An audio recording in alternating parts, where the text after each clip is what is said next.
Bezrat Hashem, J-4. J-4, 45e. 45e 5e 46e. 6, non? Je crois qu'on est 46.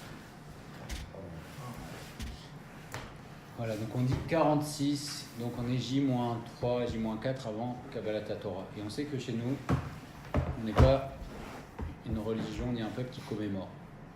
On n'est pas là pour dire, ok, quand on dit que le Beth Amikdash a été détruit il y a X années, chaque année à Tisha B'Av, c'est pas pour dire, oh, c'est triste, non. C'est que on n'est pas en train de commémorer, on est juste en train de manifester notre envie que de retourner le Beth Amikdash. On n'est pas en deuil sur le fait que, sur le passé. C'est qu'on est plutôt triste qu'on n'est pas encore le Beth Amikdash. À tel point qu'on dit qu'une génération dans laquelle le Beth Amikdash n'a pas été reconstruit, c'est comme s'il avait été détruit en son temps. Parce que chaque fois qu'on rappelle qu'on dit 1948, 1949, 1950 ans, c'est qu'on dit mais comment c'est possible que depuis ça, on n'ait pas encore récupéré le Beth Amikdash et on s'attriste sur ça, on s'attriste pas sur le passé.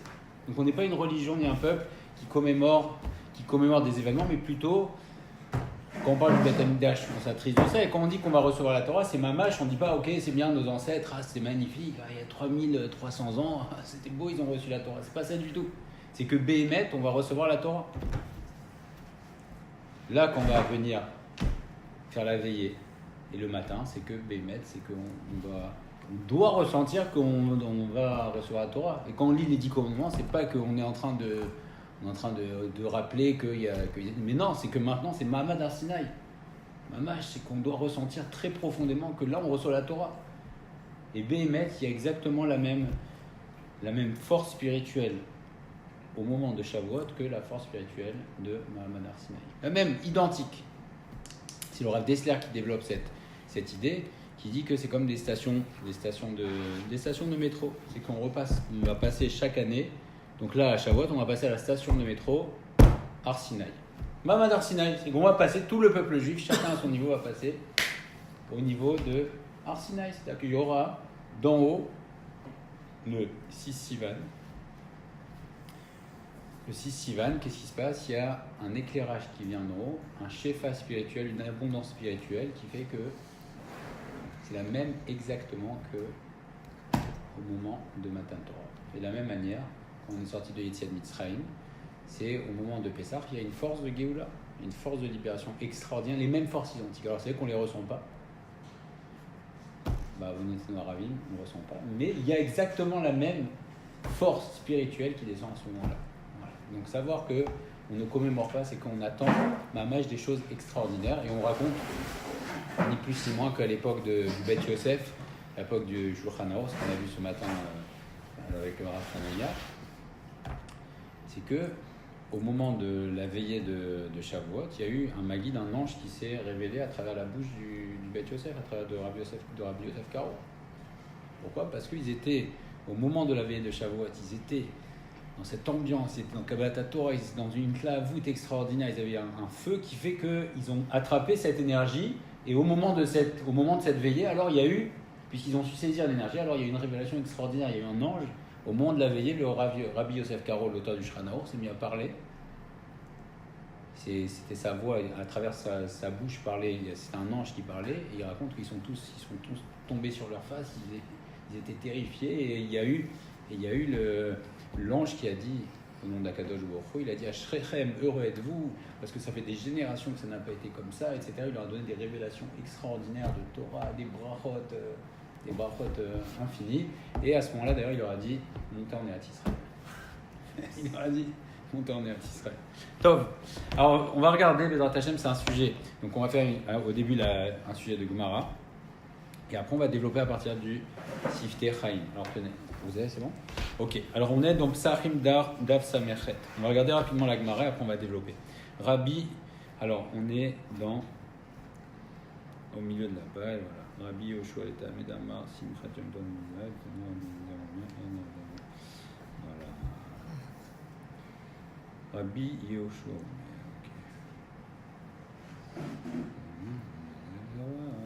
Ok. On est aux 2 points. Amar Rabbi El Hazar. On est à peu près un petit peu en dessous du milieu de la page. Samechet Samer et Amoud Bet.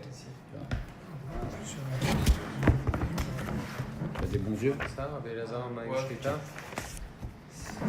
Amar Rabbi Elazar. Il y a une parenthèse juste avant là. Un peu en bas un peu en dessous du milieu de la page. Ok. Amar Rabbi Elazar. Ça, ou Maïshrita. Non, là. Il y a une parenthèse là, on est à peu près, tu l'as. Amar Rabbi Elazar. Allons-y. Amar Rabbi Elazar. À Kol Modim, tout le monde reconnaît, tout le monde est d'accord que Beat Seret, qu'on va avoir toujours dans le Talmud, quand on dit Chag, c'est Chag à Sukkot. Ensuite, Pessah, c'est Pessah. Et Atzeret, c'est pas Shmini Atzeret, c'est toujours Shavuot. Amar Rabbi Elazar. À Kol Modim Beat Seret, tout le monde reconnaît qu'à Shavuot, des Bainan Nami Lachem, que on doit aussi avoir une part pour le corps. Parce qu'il y a une marloquette au début. Est-ce qu'à Yom Tov, on doit faire Kulo Lachem ou Kulo Lachem? Est-ce que ça doit être tout pour Hachem ou ça doit être tout pour nous? Est-ce qu'on doit juste profiter puisqu'on a une mitzvah de Vesa Marta Bechagar pendant Yom Tov?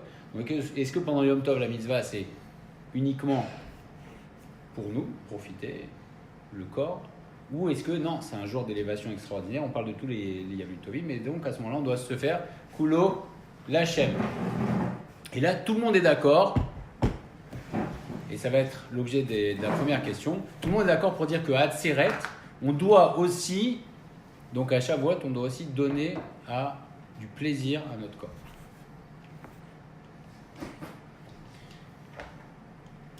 Des Bainan et Milachem, Maïtama, pourquoi? Et la justification est très bizarre. Yom Shenitna Botora. Pourquoi on doit donner du plaisir à notre corps? Pourquoi on doit bien manger à Shavuot? Tout le monde est d'accord qu'à Shavuot en particulier, on doit bien manger. Pourquoi? Parce que c'est le jour où a été donné la Torah. Il faudra qu'on comprenne. Après, on va vous poser des questions. Amar Rabba. Rabba a dit Akol Modim Be Shabbat De Bainan El Milachem. Aussi, à Shabbat, il dit qu'il y a aussi, on a besoin. Tout le monde est d'accord pour dire qu'on doit aussi faire profiter notre corps. Pourquoi? Parce que c'est marqué Vekarata la Shabbat Oneg. Parce que Shabbat est un jour de Oneg, de plaisir. Il continue, on va descendre quelques lignes. Pareil à Purim aussi, on doit avoir du plaisir pour le corps, c'est-à-dire qu'on doit bien manger. D'où on sait Yeme Mishte, c'est marqué Yeme Mishte Vesimcha. Donc Shabbat, c'est marqué Oneg. Oneg, c'est un plaisir, je comprends. Purim, c'est marqué Yeme Mishte Vesimcha. C'est marqué, tu dois profiter, tu dois bien manger. Il continue. Et là, nous dit comme ça. Mar Bere de Ravina. Donc c'était un rave. Kula Shata Avayati Beta Anita. Il était toute l'année, il jeûnait. Il jeûnait toute l'année. La force extraordinaire. Les bar Miatsarta. Sauf à Shavuot. Ou Puria, à Purim. Ou Maale Yoma de Kippouré. Et la veille de Kippour. Alors pareil, on comprend bien Purim. Il faut manger. La veille de Yom Kippour, c'est aussi marqué dans la Torah. Qu'on doit manger, il y a une mitzvah de manger la veille de Kippour. Mais à Tzeret, pourquoi à Shavuot il a arrêté le jeûne? À Tzeret, Yom Shenitna Bo Torah. Pourquoi à Shavuot? Parce que c'est le jour de Matan Torah. Alors qu'on aurait pu dire à Sukkot, il mange aussi. Sukkot, c'est ça Marta Bechagera. Il y a quoi encore comme Pessah? Nous, non, il jeûnait toute l'année, sauf Purim, on comprend. Veille de Yom Kippour, on comprend. Et Shavuot, il mangeait. Même pas Shabbat en plus. Shabbat aussi manger, mais les jours particuliers, c'est-à-dire qu'il était où il n'était pas en Ta'anit, enfin les jours de l'année outre Shabbat, à part le Shabbat, apparemment là il le dit pas, mais il s'avère que oui. Ok. Alors il explique, donc la veille de Yom Kippour, etc. Il explique, on va descendre un petit peu, et là continue autre histoire. Rav Yosef, à peu près 10 lignes avant la fin de la page. Rav Yosef, Beyoma de Hatzarta. Rav Yosef, le jour de Shavuot, Amar, il dit Avdili Igla Tilta. Faites-moi un veau troisième de la portée. Le Igla Tilta, on sait que le troisième c'est le plus Meshoubar, c'est le meilleur. Et donc on prend le troisième veau. Le troisième veau, c'est le veau qui a la chair la plus tendre, etc. Et donc Rav Yosef, que faisait Rav Yosef? Il demandait le jour de Shavuot de lui faire un veau troisième de portée, c'est-à-dire une viande exceptionnelle. Amar, il disait, et ils ont même fait une chanson de ça, Il a Hayoma de Kagarim, s'il n'y avait pas eu ce jour de Matan Torah Kagarim qui a entraîné le fait que je sois un Talmid Chacham, Kama Yosef Ikabeshuka. Donc il disait, s'il n'y avait pas eu le jour de Matan Torah, alors combien de Yosef il y aurait eu?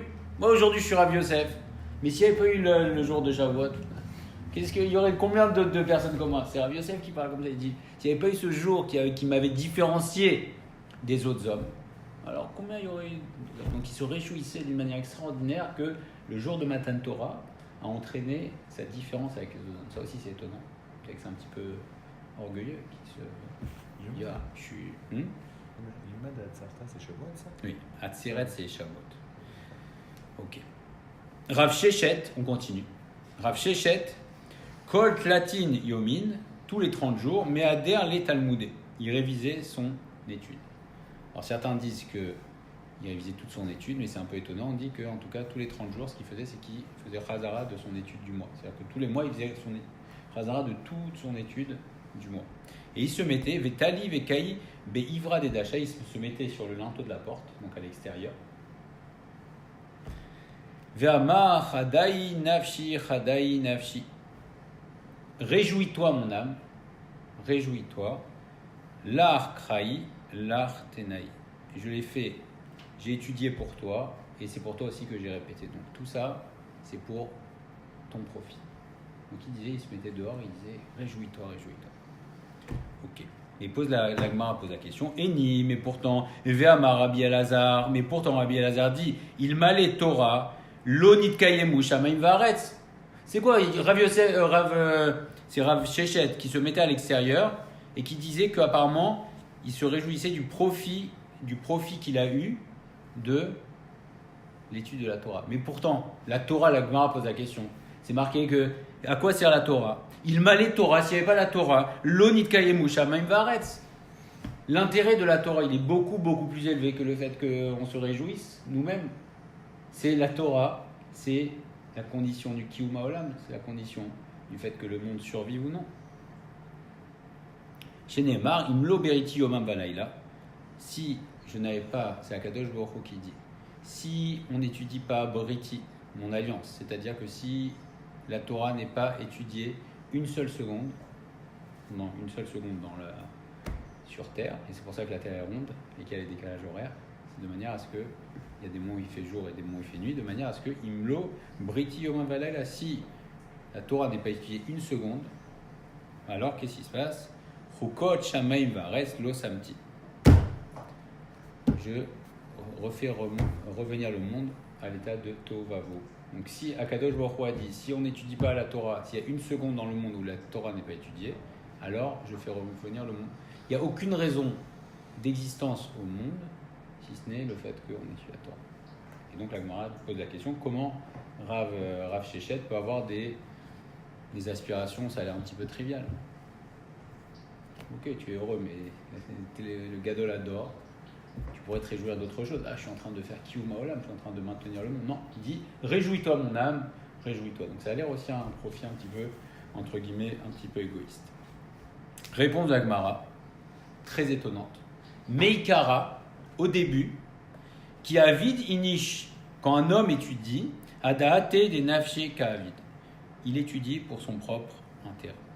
Okay. Donc une Gemara très très étonnante sur Hatzeret.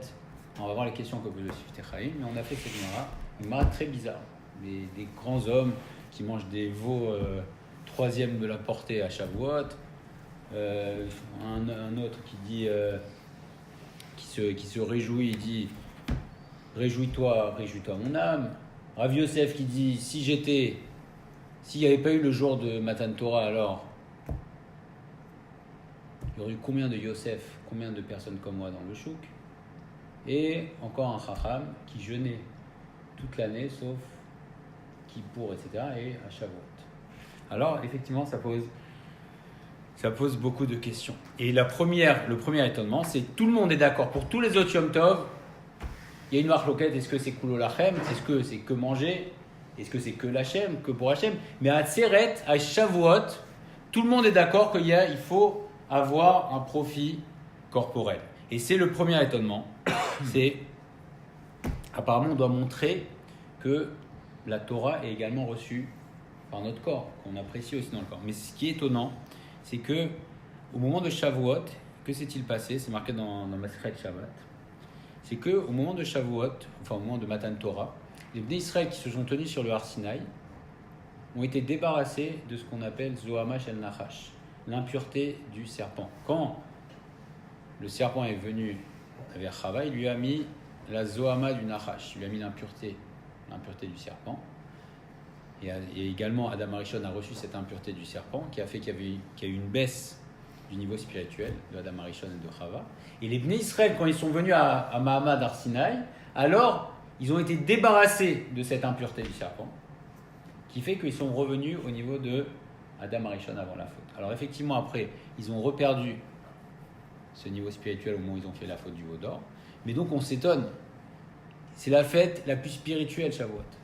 On est en train de parler de choses éminemment spirituelles, très très élevées. On est en train de parler d'hommes qui sont revenus au niveau d'Adam Arishon avant la faute. Adam Arishon avant la faute, il était plus élevé qu'un ange. Ils sont venus à des niveaux extraordinaires. Ils sont redevenus immortels au moment de Matan Torah, pour imaginer ce moment extraordinaire. Et donc, on s'étonne, on aurait plutôt pensé que, logiquement, à Shavuot, tout le monde est d'accord que c'est Kulol Hashem. Normalement, la logique, c'est quoi? Matan Torah, la Torah, c'est quoi? C'est spirituel ou c'est matériel? C'est spirituel. Donc, normalement, la Gemara doit dire l'inverse de ce qu'elle dit. À Shavuot, tout le monde reconnaît que c'est Kulol Hashem. Tout le monde doit étudier toute la journée, toute la nuit. C'est Matan Torah. Que vient faire non seulement le fait qu'on fasse profiter le corps, et qu'en plus, tout le monde soit d'accord à Shavuot que à Shavuot d'Avka, on doit manger et on a une mitzvah particulière plus que pour les autres. Alors le Maharal de Prague donne une réponse. Il dit pourquoi on dit Kulol Hashem? C'est une réponse qui va susciter d'autres questions. C'est qu'à Shavuot, on apportait un korban qui était particulier. Le korban de Chag Shavuot, il y avait un animal qui était égorgé, et ce korban-là, normalement pendant les autres fêtes, il était complètement brûlé. Et ce korban-là, à Shavuot, il y a une partie qui était brûlée et une partie qui était consommée par le Kohen. Et deuxièmement aussi, à Shavuot, donc c'est en ça que le Maharal explique, il y a une partie de la Lachem, c'est-à-dire qu'il y a une partie du korban de Shavuot qui va être consommée par un homme. Donc c'est une partie pour Hachem et une partie Lachem. Donc ça, c'est la technique. Il répond d'une manière un petit peu technique, le Maharal. Il dit, je vous donne, il y a une partie qui peut être consommée par l'homme. Et deuxièmement, également, très étonnant, c'est qu'à Shavuot, on a apporté ce qu'on appelle Shti Alechem, les deux pains. Il y avait deux pains qu'on apportait à Shavuot, au Beth Amikdash. Et ces deux pains-là, c'était la seule fois pendant l'année où on apportait sur le Mizbeach du Chametz. La seule fois. Toutes les oblations de farine qu'on faisait pendant l'année, c'était toujours de la matzah. Et le seul jour de l'année où on apportait du Chametz, c'était à Shavuot. Et là, pareil, on retombe toujours dans la même question. Que représente le Chametz?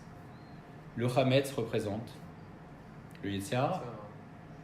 Le Chametz, on dit Akadosh Baruch Hu, nous ce qu'on veut c'est te servir, mais Seor chez Beïssa, mais Akev, qui est-ce qui nous empêche de te servir? C'est le Seor chez Beïssa, c'est le levain qui est dans la pâte, donc notre Yetzer Hara qui nous empêche de te servir. Et donc c'est ça qui nous empêche d'être plus spirituel. Et donc pareil, on ne comprend pas pourquoi on rattache sans arrêt le matériel à Shavuot alors que c'est une fête qui devrait être complètement spirituelle. Et pareil, pourquoi le Rav jeûnait toute l'année et pas à Shavuot, alors que c'est ce jour-là, alors que de faire Ta'anit, de jeûner, c'est une grande avoda. Les grands tzadikim y jeûnent toute l'année. On voit que la famille Abou Khatsira, Baba Saleh Zichrono Livracha, on racontera une petite histoire sur lui après. Baba Saleh Zichrono Livracha, il jeûnait de Shabbat en Shabbat. Et même Shabbat, il mangeait un petit peu une petite orange. Le soir, il mangeait une orange, voilà. La Shabbat, il mangeait un petit peu, voilà. Il jeûnait tout le temps, parce que c'est une avoda particulière. Et donc le Rav qui jeûnait, Mar Beret des Ravina, il a trouvé que c'était plus grand à Shavuot de manger que de jeûner. Alors que c'est déjà une avoda très élevée. Et il disait, je mangeais. Et aussi Rav Yosef, qui mangeait son veau. Et il disait que c'est Rashi qui explique Ilav Ayoma chez la Mati Torah Venitro Mamti. Donc Rav Yosef se réjouissait de s'être élevé. S'il n'y avait pas eu le jour de Shavuot où je me suis élevé, donc on parle de Romémou, d'élévation, Et effectivement, ça touche un petit peu. On a l'impression, si on prend ça sur un plan un peu superficiel, que c'est un petit peu orgueilleux. Et pourquoi d'ailleurs il demandait, parce qu'il se sentait élevé, alors il demandait un veau. Pourquoi tu demandes un veau à manger? Ok, donc il y a beaucoup de questions, mais les questions, on voit que elles tournent un petit peu autour du même sujet. Pourquoi Dafka à Shavuot, qui est la fête où on s'attendrait le plus à une demande spirituelle, et c'est ce qui serait le plus logique pour nous, c'est-à-dire une élévation spirituelle, tout a l'air très matériel et très, très basique, et il y a une mitzvah particulière de manger. Alors on va commencer par Rav Shechet. Rav Shechet, c'était un des Gdoléador, et Rav Shechet était aveugle. Et c'est marqué que Rav Shechet, on a vu que Rav Shechet, qu'est-ce qu'il faisait? Tous les 30 jours, il révisait tout son Talmud. Et qu'est-ce qu'il dit? Toute son étude. Et il dit, réjouis-toi mon âme. Pourquoi? Parce que c'est pour toi que j'ai étudié et c'est pour toi que j'ai révisé. Et Rav Shechet, qu'est-ce que ça veut dire qu'il a révisé? Rav Shechet, c'était un homme. Il utilisait à Shavuot ou Tout le temps, tous les 30 jours. Mais Rav Shechet, il était aveugle. Donc il connaissait toute la Torah par cœur. Donc à quoi ça lui servait Rav Shechet? Tous les 30 jours de réviser. Tous les 30 jours, il faisait Chazar. Il connaissait tout par cœur. Alors, pourquoi? Il dit parce que la Torah, il y a un principe extraordinaire. Il compare ça à la femme. Il dit de la même manière, les Chachamim ont dit comme ça, dans les Rouvines. Madadze, kolzman shetinok, memashmesh bo, motse bo, chalal. Quand un bébé va pour téter le sein de sa mère, à chaque fois qu'il va téter, il va trouver du lait. Toujours. Il va trouver. C'est à la demande. Et de la même manière, Avdivrei Torah. De la même manière, les Divrei Torah. Kolzman, chez Adam Hogebaen, Motse Baen. À chaque fois qu'une personne va revoir, alors on va voir Psachim, demain on revoit la même Gemara, on va la revoir. Et alors, qu'est-ce qui va se passer? On va trouver encore un nouveau. Et c'est des choses qu'on étudie chaque année. Et chaque année, tu vois, et tu revois, et selon ta compréhension, et selon ce mot-là, tu n'avais pas compris, tu vois un autre, et encore, et encore, et encore. Et donc, c'est le même principe qui dit que à chaque fois qu'on va réviser, à chaque fois qu'on va repasser la Torah, ben c'est exactement pareil. À chaque fois qu'on va venir, on va trouver encore du goût. Alors, qu'est-ce que manifestait Rav Shechet à travers le fait qu'il révisait tous les 30 jours? Ça montrait Chavivut à Torah. Ça montrait le fait de vouloir réviser, et comme c'était un homme d'une très grande élévation qui révise tout le temps, ça montre que la Torah était tellement chère à lui qu'il ne pouvait pas s'empêcher de revenir dessus. Et pourquoi il se mettait sur le gond de la porte? Parce qu'il se mettait dans un endroit public pour dire à tout le monde. Non seulement il aimait la Torah, mais aussi il voulait faire savoir à tout le monde. Il se mettait à l'extérieur de la porte et il criait, il disait voilà, mon âme. Alors il faudra qu'on comprenne pourquoi il parlait à son âme, mais en tout cas le fait qu'il se mettait tous les 30 jours à la sortie, c'est Rav Shechet qui se mettait à la sortie de chez lui, Rav Shechet, il se mettait à la sortie de chez lui tous les 30 jours, à la sortie de la porte, il se mettait devant, dans un endroit public pour faire savoir à tout le monde, et il disait comme ça, réjouis-toi mon âme, réjouis-toi, parce que c'est pour ton intérêt que j'ai étudié, et c'est pour ton intérêt que j'ai révisé. Mais en tout cas, il voulait montrer à tout le monde son amour. Et c'est pas que Rav Shechet. On voit que c'était Rabbi Chaim de Vologine, donc il y a 200 ans. Quand il voulait tester un élève, savoir quelle était la qualité de son élève, qu'est-ce qu'il faisait? Il ne demandait pas dis-moi un chidouche sur la Torah. Il lui disait tu vas prendre, par exemple, Psachim, Daf Aïd Nachet, tu vas réviser la Tsuga, tu vas la réviser 10 fois, 50 fois, 100 fois. Et il voyait comment l'élève réagissait. Si à chaque fois que ça avançait, il trouvait encore du goût, etc., et que justement il s'attachait de plus en plus à la Suga, ce qui est une réalité, plus on va réviser, on a l'impression que réviser c'est quelque chose d'embêtant, de fastidieux, etc. Et en fait non, c'est plus il va aimer, et ce qu'il dit, plus l'élève révisait sa Suga, et il révisait, et plus son amour pour cette Suga augmentait, alors Rabbi Chaim de Vologine savait que cet élève était bon, et il dit que voilà, Matzachen be'enav litkabel eslo. Alors il a accepté Rabbi Chaim de Vologine. Pour savoir qui est Rabbi Chaim de Vologine, c'est le Rav qui a fondé le monde des yeshivot il y a 200 ans. C'est-à-dire qu'il n'y avait quasiment pas de yeshivot, qui était à Vologine. C'est un élève du Gaon de Vilna. Et c'est lui qui a fondé la première grande yeshiva, c'est la yeshiva de Vologine, qui avait des milliers d'élèves. Et c'est lui aujourd'hui, toutes les yeshivot qu'on voit, c'était à l'initiative de Rabbi Chaim de Vologine, tous les shiurim de Gemara, etc. Avant, il y avait des gdolim. Mais le développement de tout le monde des yeshivot, c'est Rabbi Chaim de Vologine. Et Rabbi Chaim de Vologine, pour tester son élève, pourtant il aurait pu dire, allez, dis-moi un chidouche, c'était un gaon incroyable. Et le frère de Rabbi Chaim de Vologine, c'est ce qu'on a raconté hier, il connaissait à 13 ans tout le Talmud par cœur, à 13 ans. Et comme c'est extraordinaire, il faut qu'on la répète cette histoire, c'est comment la mère a eu le srout d'avoir des enfants comme ça. On est en train de parler de Gdolé Olam, Rabbi Chaim de Vologine. Il y a le livre, c'est Nefesh HaChaim, c'est d'une profondeur extraordinaire, c'est des Sodot HaTorah, c'était l'élève le plus proche du Gaon de Vilna, c'était un géant. Et son frère, donc à 13 ans, il connaissait toute la Gemara par. Comment la mère a eu le srout d'avoir de tels enfants? Eh bien, sa mère, c'était la femme d'un rave, et elle a accueilli à l'époque le Shahagat Aryeh, qui était un grand sadique. Ils l'ont accueilli, et il étudiait. Il étudiait chez eux. Et à l'époque, on sait que les femmes accouchaient à la maison, n'est-ce pas? Et cette femme-là, donc, elle était enceinte. Et l'accouchement a été très très difficile. Des douleurs terribles d'accouchement. Mais elle savait que le tzaddik étudiait chez elle. Alors pour ne pas déranger le tzaddik, qu'est-ce qu'elle a fait? Avec des douleurs terribles, il n'y avait pas ni péridurale ni rien à l'époque, il n'y avait rien du tout.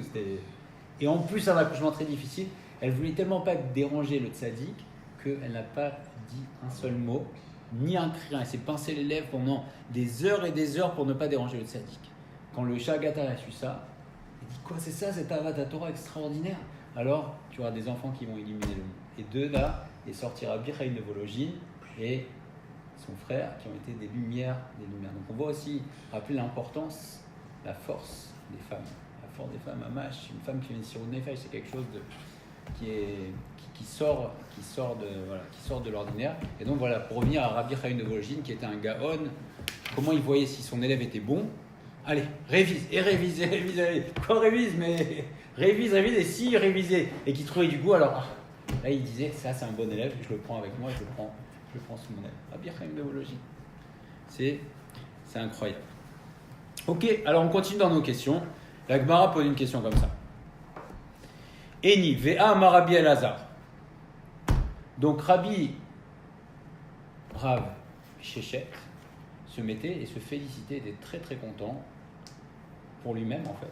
Il disait, comment dire aujourd'hui, quel kiff, j'ai révisé la Gemara, c'est moi qui ai profité. Et la Gemara pose la question, elle dit, mais je comprends pas. Comment tu peux limiter le bénéfice d'une étude de la Torah à un plaisir personnel, ou au fait que tu te sois élevé? Et c'est beaucoup plus que ça. C'est ce qu'il dit, c'est Kiyum Haolam. Et la réponse est bizarre. Meikara, on pose la question, comment Rav Shechet pouvait se féliciter lui? Pourtant, la Torah, c'est le Kiyum Haolam. Et la réponse est quoi? Au début, un homme étudie pour son intérêt personnel. Mais quel au début? Rav Shechet, c'était le gars de l'Ador, il n'était pas au début du tout. Qu'est-ce que ça veut dire? Oui, tu sais quoi? Au début, un homme, il étudie pour son propre intérêt. Donc, qu'est-ce que veut dire que Mitrila, au début, un homme étudie pour son propre intérêt, sachant que c'est un homme âgé et qui connaissait toute la Torah?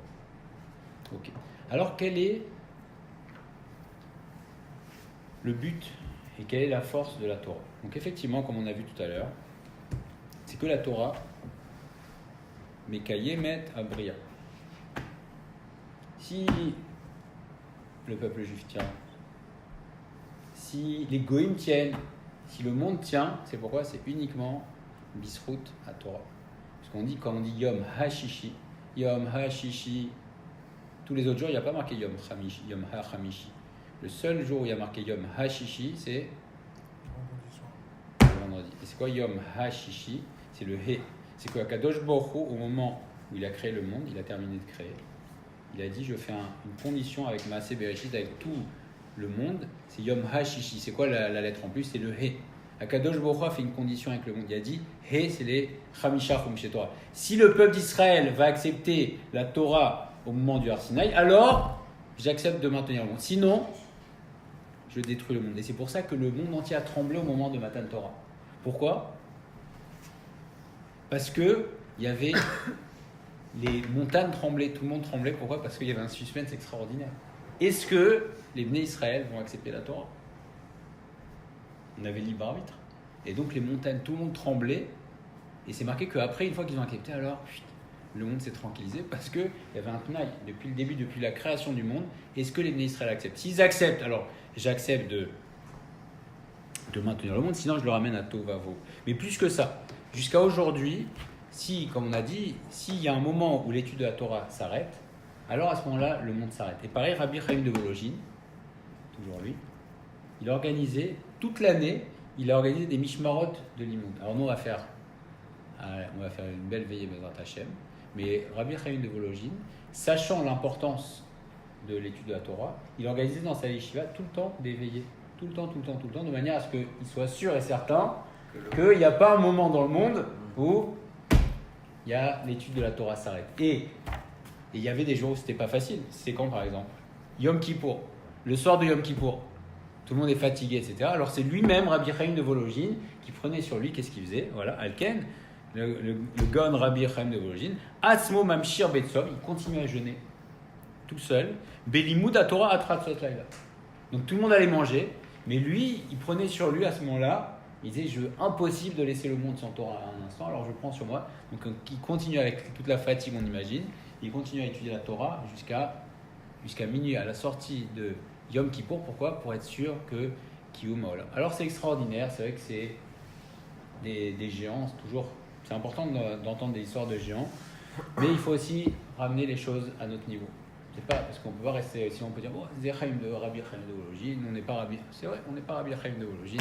Alvaï qu'un jour qu'on ait une touche de sa grandeur, Bezrat Hashem, mais chacun, on a également une responsabilité dans le Kiyum Haolam. C'est marqué que la Bria, la création, Tsrira Srut Kiyum Tmidit, donc le monde a besoin en permanence d'un Srut pour être maintenu. Imken Sara Larzor Veishanen Betminut Kol Chelke Torah. C'est pas que on va étudier, le monde entier va étudier en permanence la même page de Gemara. C'est pas ça qu'on demande.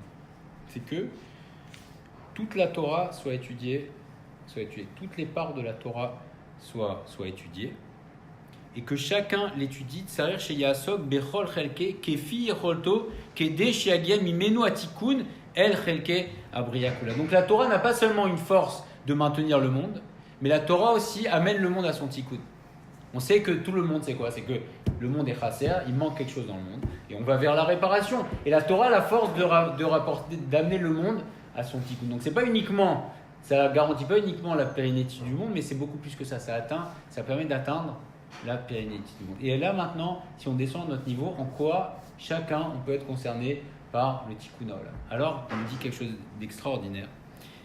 C'est que quand quelqu'un étudie, alors effectivement, il va faire du bien au monde. Et là, Yesh Tzoa Bekar, chez Kol Echad, il amène et Torah Kula, chez Are Shishim Ribo Panim le Torah.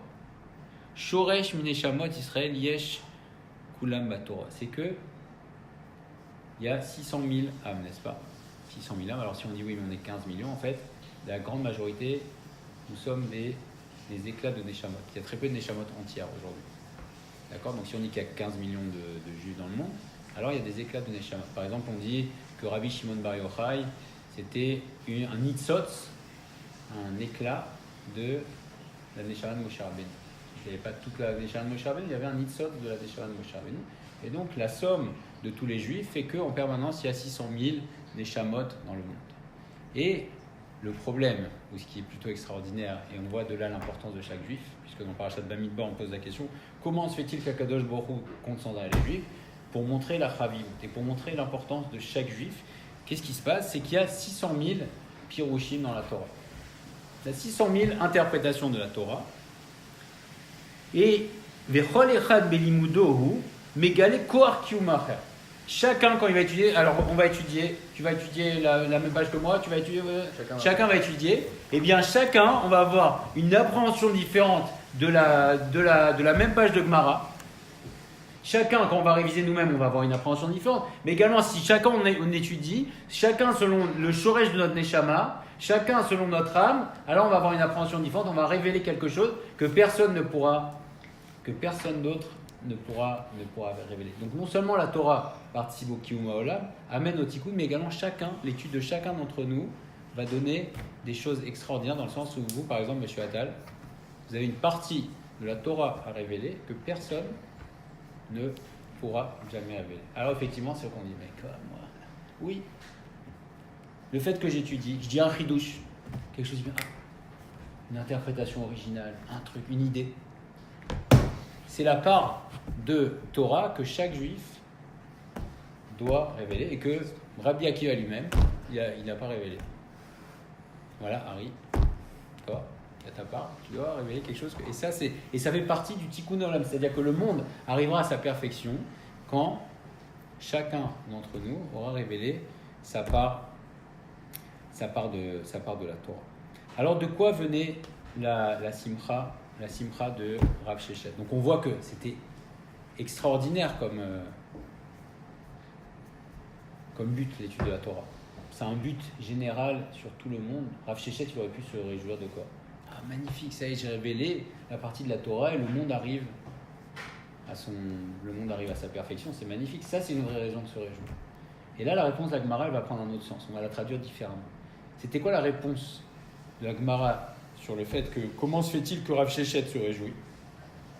La réponse, si on la relit en hébreu, c'est Meikara, au début, qui avid inish adata de nafshe ka'avid. Au début, quand un homme étudie, c'est pour lui-même. Et là, Rabbeinu Hananel traduit le Meikara différemment. Meikara, c'est pas au début. C'est pas ça. C'est Ikar Simchato. C'est le Ikar, l'essentiel de la joie d'un homme, l'essentiel de la raison pour laquelle un homme étudie, c'est effectivement, ça va être pour lui, c'est-à-dire que l'essentiel de la joie qu'on va tirer de l'étude, ce n'est pas le fait qu'on ait réparé le monde, c'est le Ikar, l'essentiel, c'est effectivement, c'est la shlemut, c'est la perfection que ça va amener en chacun de nous. Alors la question qui se pose bien sûr, c'est, mais je ne comprends pas Rav Sheshet. Vous connaissez tous cette notion de étudier la Torah Lishma, n'est-ce pas? Les Shem Shamaim. Rav Sheshet, il étudiait forcément les Shem Shamaim. Et qui dit les Shem Shamaim, c'est quoi? C'est qu'il n'y a pas d'intérêt personnel. Donc comment on peut dire que Rav Sheshet, l'essentiel de sa joie, c'était le fait qu'il se soit élevé, etc. Alors il y a une différence fondamentale qui là aussi va nous toucher, parce que atteindre le niveau d'études Lishma, les Shem Shamaim, ce sont des très très hauts niveaux sans aucun intérêt, etc. Donc il est certain que Rav Sheshet étudiait les Shem Shamaim. C'est sûr qu'il étudiait que pour Kadosh Baruch Hu. Mais il y a une différence. C'est que Mikan Lamanu Yesod Gadol. Gami Shoved Velomed Lishma. Même celui qui étudie et qui sert à Kadosh Baruch Hu les Shem Shamaim, c'est-à-dire sans aucun intérêt personnel, il doit quand même sarir, et ça c'est valable pour chacun de nous,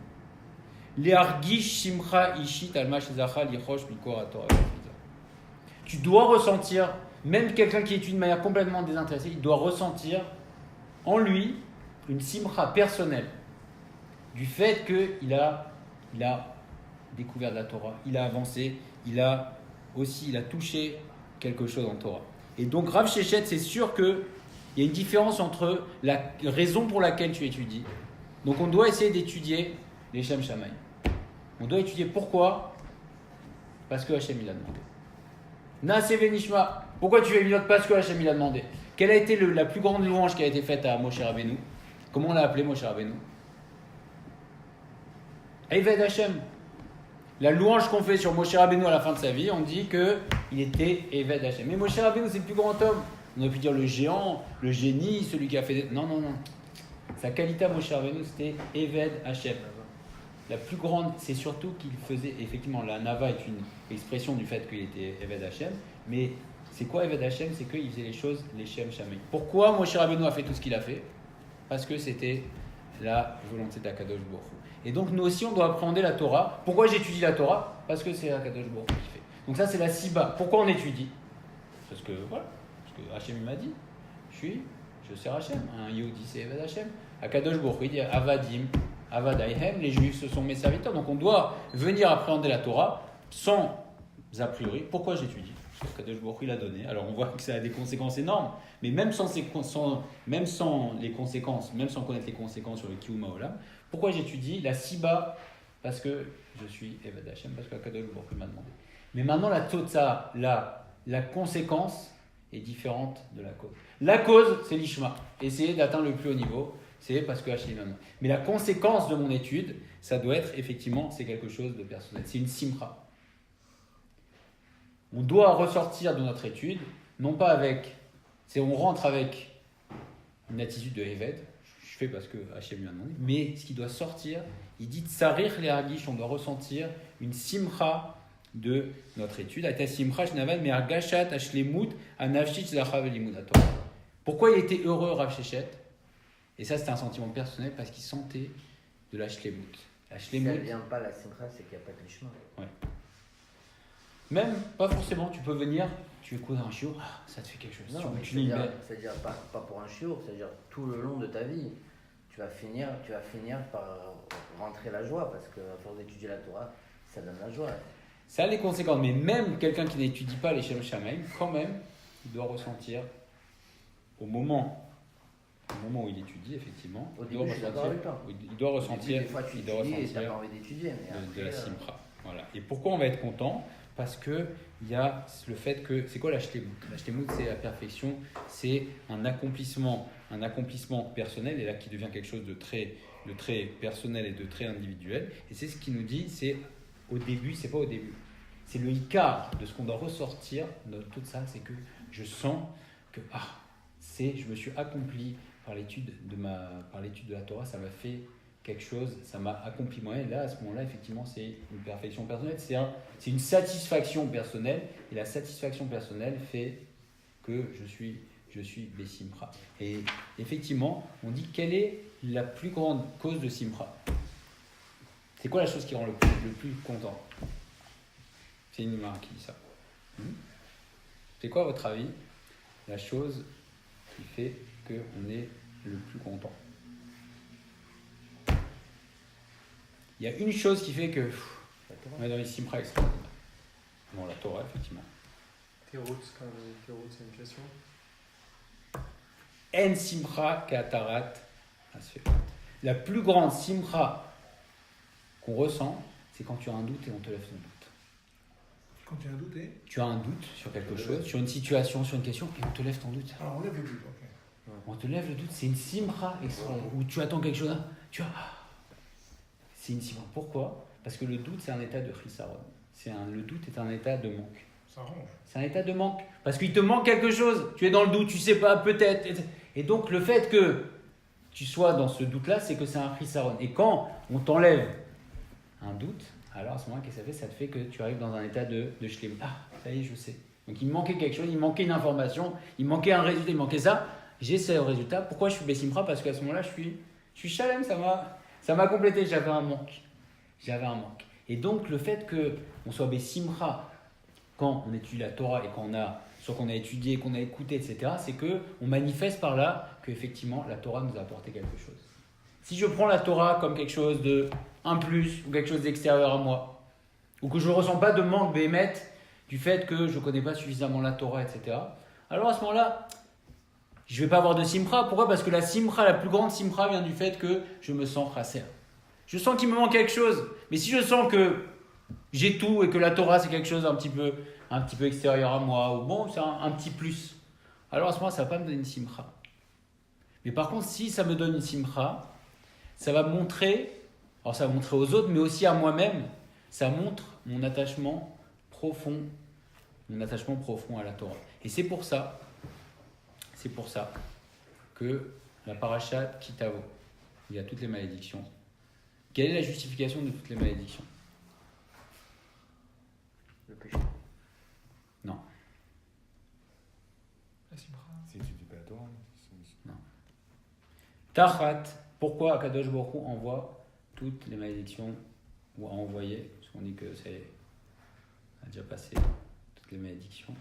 Pourquoi Akadosh Baruch Hu envoie tous les malheurs dans le monde et au clan Israël, ou a envoyé Tachat, Asher, Lo Avatet, Hashem Lokecha Besimcha.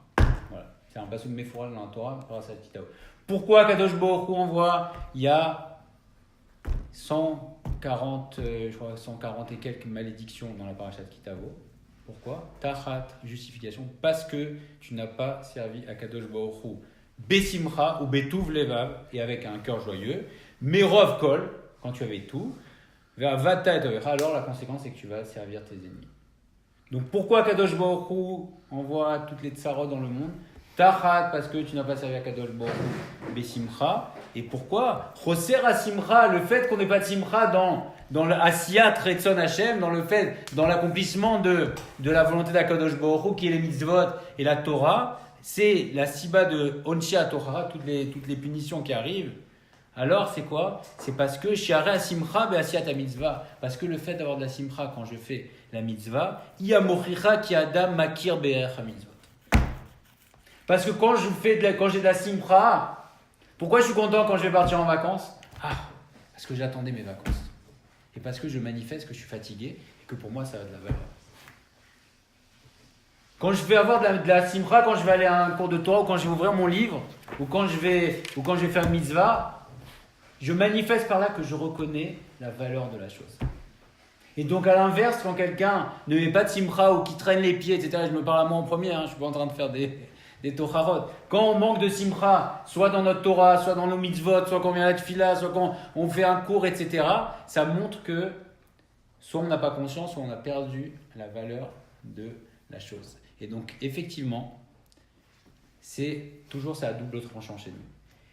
Celui qui ne fait pas les mitzvot besimcha, alors à ce moment-là, il dit à 4 jours, il dit Tachat, parce que tu n'as pas servi besimcha, Berovkol, tu avais tout, je t'ai tout donné, et comme ça, tu ne reconnais pas la valeur de ma Torah et de mes mitzvot. Comme ça, tu fais, alors j'enlève. C'est pas une punition, il n'y a pas de punition chez nous, c'est pour qu'on prenne conscience. Comme un enfant, par exemple, on lui donne tout. L'enfant il grogne, etc. Tu dis bon, tu l'enlèves un peu, tu dis hop, il comprend, il dit c'était magnifique avant, j'avais le ballon, les trucs, les gants, les trucs, et là tu l'enlèves, il dit bon, il y réfléchit. Donc c'est ce que veut Akadosh Baruch Hu. Donc c'est le fait que bon, je te donne, tu as tout, donc Torah, mitzvot, shefa, etc. Et toi tu fais pas besimcha, c'est que tu ne reconnais pas la valeur des choses, alors j'enlève. À l'inverse, celui qui fait besimcha, c'est le Harizal qui témoigne sur lui-même. Harizal, chez Gila, chez Kol Maché Isik, Vechol Maché Zacha. Toutes les asagot qu'il avait dans la Torah, tout son niveau, le Harizal, il y avait Ruach HaKodesh, chez Niftechu, Lo Sharei HaChochma Ruach HaKodesh. Il a eu des révélations extraordinaires. Ruach HaKodesh, le Harizal, il voyait une personne, il disait son Shoresh de Neshama. Lui, c'est le Gilgul de là. Une fois, il y a une personne qui est rentrée chez le Harizal. Il dit non, je peux pas te recevoir. Il dit qu'est-ce qu'il y a? Il dit tu manges bassar vechala, tu mélanges le lait à la viande. Il dit oui, c'est vrai. Alors qu'il avait un aspect de mon religieux, etc. C'est un homme. Et il dit c'est vrai, il y a un truc, c'est que j'arrive pas à me retenir après le repas, après Shabbat, etc. J'ai du mal, j'ai un idée de ça très fort de manger un laitage. Et il dit comment il a vu? Il a vu que sur son front, il y avait un dessin, comme un dessin de vache sur son visage. Parce que le Harizal, il était à un niveau extraordinaire, et il explique pourquoi Ayazé Bisra Shaya Samear Beasiat Kol Mitzvah Simcha Gdola Le'entachit. Pourquoi le Harizal a eu ces niveaux extraordinaires? Parce qu'il avait une joie incroyable quand il est venu. C'est lui-même qui témoigne sur lui-même. Il n'a pas dit pas j'étais un grand chacham, parce que, alors effectivement, il a étudié, mais entre un grand chacham et le Harizal, il y a un monde d'écart. Harizal, des Ruach HaKodesh, c'est des niveaux. On dit que c'était. Le Harizal, on raconte sur lui qu'un soir, on raconte ça hier, je crois. Un soir, il disait, juste avant Shabbat, 1 heure avant Shabbat, il était à Tzfat, il dit à ses élèves allez, on va à Yerushalayim. C'est lui, il dit mais grave, Yerushalayim, c'est. À l'époque, il n'y avait pas les taxis. 1 heure avant, il dit mais quoi, on va à Jérusalem maintenant, mais c'est Shabbat, il dit ça va être Shabbat. On y va. Alors ils ont dit non, mais c'est Shabbat, c'est nos femmes, il faut qu'on prévienne ça. Alors ils leur disent trop tard. Ils disent quoi, c'est trop tard? Il dit parce que là je voulais vous faire aller à Yerushalayim en Fitzat derrière. ouais, Fitzat derrière. Et c'était le moment de la Géoula. Ah. C'était un moment propice à la Géoula, c'était trop tard. Donc le Harizal, il avait la force de savoir, le moment propice à la Géoula, il avait, donc c'est un niveau extraordinaire. Pourquoi? Mishum, qu'il donnait la valeur à la Torah. Et comment s'exprimer le fait qu'il donnait la valeur à la Torah au mitzvot? Oui, il donnait, c'est par le fait qu'il a su, le Harizal, il appréhendait la Torah et les mitzvot avec une grande simcha. Et pareil, continue la Torah. Lishmor et mitzvot Hashem ve'etrokota vasher anochim et tzavecha yom letov lecha. Pourquoi je te donne la Torah? C'est pour ton bien. Alors quand pour le bien, c'est pas comme il nous dit ici le Sifter Chaim, c'est pas pour comme tu vas attirer quelqu'un. Allez viens, quelqu'un qui est loin, allez viens étudier, tu vas kiffer, ça va être sympathique, etc. C'est pas les tov lecha, c'est pas pour faire de la pub pour la Torah. C'est aussi on doit ressentir bémet que c'est tov là nous, c'est-à-dire que celui qui étudie aussi, c'est ressentir la métikout à Torah, ressentir comme c'est doux la Torah. Et Rav Shechet, lui-même, c'était non seulement pour dire aux autres que la Torah c'est extraordinaire, mais lui aussi il faisait des actes extérieurs. Il disait donnez-moi, voilà, je vais mettre sur le gond de la porte, et il se chantait à lui-même. Il disait ah mon âme, c'est pour toi que j'ai étudié. Qu'est-ce qu'il faisait? Il réveillait en lui, même si c'était Rav Shechet, il réveillait en lui la simra extraordinaire. Il redonnait lui-même de la valeur à la Torah et à ses accomplissements. Et donc pourquoi le gouf, Simchat HaGouf Torah? Alors effectivement, quel rapport avec le gouf? Nous dit le Sifter Chaim, En Adam leistapek bekar shemevin becheshbon sichlo she'alav lismor.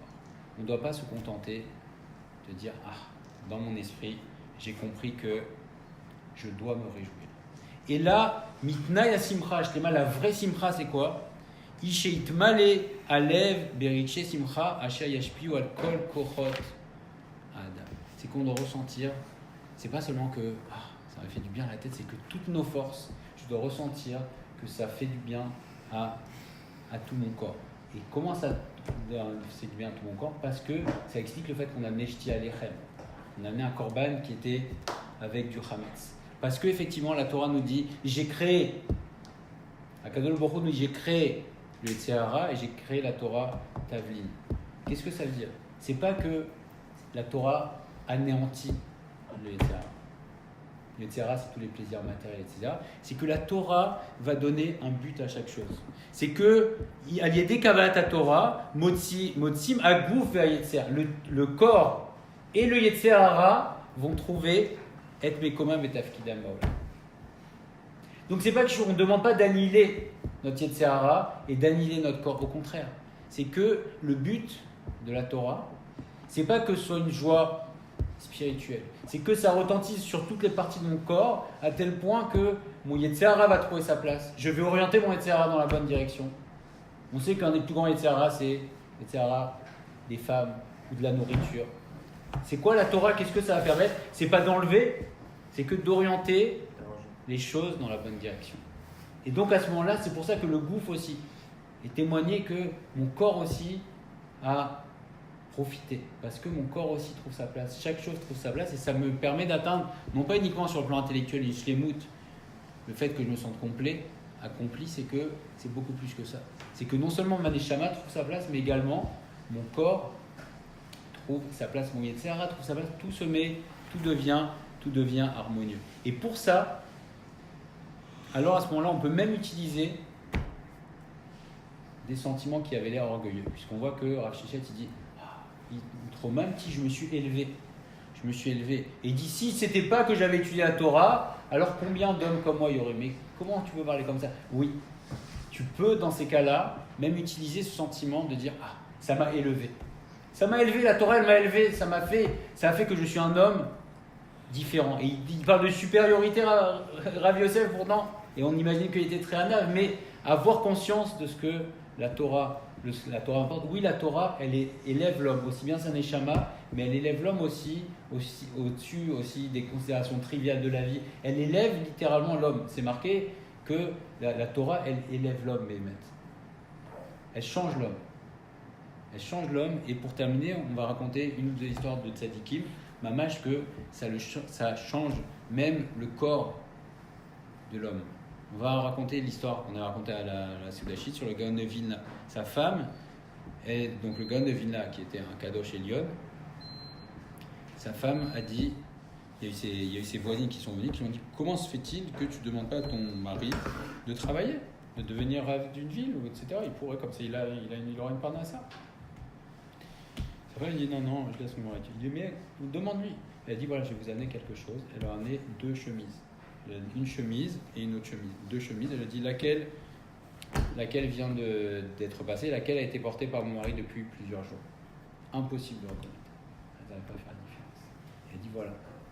C'est quoi? C'est que le corps de l'homme est Kadesh. Il se sanctifie, le corps de l'homme. C'est vrai que c'est le Gaon de Vilna, mais à notre niveau aussi, qu'est-ce qui se passe? On voit, tout le monde peut témoigner, tous ceux qui commencent à toucher à la Torah, à avancer, on sent que on va être, nos ta'avot vont diminuer. Dans le bon derrière. Dans le bon derrière, je suis moins fatigué quand je me lève. Avant, c'était un monde, c'était un olam pour me lever. Et là, c'est plus facile. Je sens une timra. Et pour finir sur Baba Salé, c'est contemporain, il a une trentaine d'années. Baba Salé, qui jeûnait, on a dit, de semaine en semaine. Il était tout frêle. Et il y a un jeune homme qui est venu le voir, il lui a dit, Rav, je comprends pas, mais vous n'avez aucune force, vous êtes complètement épuisé. Vous êtes épuisé, vous jeûnez tout le temps, vous étudiez tout le temps. Il a dit, regarde, si tu veux, tout de suite, on fait un 100 mètres, toi et moi, et tu vas voir qui va gagner. Et je te garantis que c'est moi qui vais gagner. Sur la Torah.